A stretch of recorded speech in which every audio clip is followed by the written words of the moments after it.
میں حضرت مولانا مفتی سبیل احمد صاحب دامت برکاتہ سے درخواست کروں گا کہ وہ تحفظ مدارس کے متعلق تجویز پیش کریں. جتنا تجویز میں لکھا ہے اتنا ہی پیش کریں. کہیں کہیں بقدر ضرورت تشریح فرمانے میں گنجائش ہے. السلام علیکم ورحمۃ اللہ وبرکاتہ. بزرگوں، دوستوں اور بھائیوں، جیسا کہ مجھ سے پہلے 3 تجاویز آپ کے سامنے آئی اور تینوں تجاویز بہت ہی اہم تجاویز تھی. مجھ سے متعلق ناظم عمومی جمعیت علماء ہند حضرت مفتی سید معصوم ثاقب صاحب نے جو تجویز پیش کرنے کے لیے کہا ہے، وہ تجویز بھی بہت ہی زیادہ اہم تجویز ہے. یہ انسانوں کا ٹھاٹے مارتا ہوا سمندر جتنا مجمع ہم کو یہاں اسٹیج سے نظر آ رہا ہے، اس سے کئی گنا بڑھ کر میں 1 گھنٹہ پہلے اسٹیج کے لیے آ رہا تھا تو میں نے 2 کلومیٹر سے سواریوں کو بند کر کے بالکل مینا مزدلفہ کا منظر دیکھتے ہوئے یہاں پہنچا ہوں. اور مجھ سے متعلق جو اس وقت تجویز پیش کرنے کی ذمہ داری دی گئی ہے، اس لاکھوں کے مجمع میں ہزاروں کی تعداد مدارس سے متعلق علماء اکرام، وارثین انبیاء، نائبین رسول صلی اللہ علیہ وسلم کا طبقہ اور مجمع اور مقدس جماعت اس مجمع میں شامل ہے. شاید ہی کوئی مدرسہ چھوٹا ہو جہاں کے علماء اکرام اور اساتذہ اور طلباء یہاں نہ پہنچے ہوں. میں آپ کو مفتی صاحب نے مجھے بندش لگائی. میں 1 مہینے کا تھکا ہوا مسافر ہوں جو اس پورے آندھرا پردیش کے بیلٹ میں حضرت مفتی صاحب کے حکم سے اس اجلاس کی تیاری کے لیے شہر شہر بستی بستی ہو کر آج یہاں پہنچا ہوں.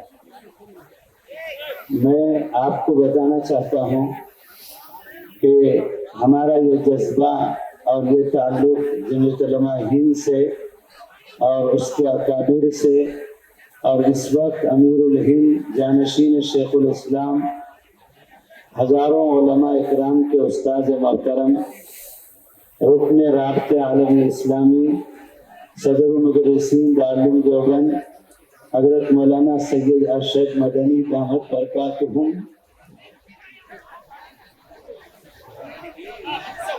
ان کی ذات بابرکت کو آپ معمولی نہ سمجھیں. میں کہا کرتا ہوں یہ 35 کروڑ مسلمانوں کی طرف سے اس وقت جو حالات ملک میں ہیں اس کے لیے یہ ڈھال بنے ہوئے ہیں. جس طرح سے ڈھال سے مجاہد اپنی حفاظت کرتا ہے، اس طرح سے یہ 35 کروڑ مسلمانوں کے لیے اسلام اور مسلم مخالف اٹھنے والے قوانین کے لیے یہ ڈھال بنے ہوئے ہیں. جب مدارس پر حالات آتے ہیں تو یہ شیر ہند میدان پر آتا ہے. جب مساجد پر حالات آتے ہیں تو یہ شیر ہند میدان میں آتا ہے. اور جب اوقاف پر حالات آتے ہیں تو یہ شیر ہند میدان میں آتا ہے. اور جب آئین پر حالات آتے ہیں تو یہ شیر ہند میدان میں آتا ہے. یہ شیخ الاسلام حضرت مولانا سید حسین احمد مدنی علیہ الرحمہ کے جانشین اور سپوت ہیں. ان کا خون ان کے بدن میں دوڑ رہا ہے. اس عمر کے اندر میں نے بمبئی کے ورکنگ کمیٹی کے اجلاس میں جہاں ملک بھر کے 6000 ورکنگ کمیٹی کے ممبران آئے تھے، میں نے وہاں بھی کہا تھا، وہی بات کو دہرا کر اپنی تجویز میں پیش کر دوں گا کہ ظاہری اسباب کے درجے میں کارکنان جمعیت نے اس اجلاس کے لیے جتنی کوششیں کی اس سے کئی گنا بڑھ کر حضرت امیر الہند کے باطنی طاقت اور قوت کا اس اجلاس میں دخل ہے. آپ اس پہلے سے بھی امیر الہند کے مقام اور مرتبے کو پہچانے کہ یہ کوئی کسی منصب پر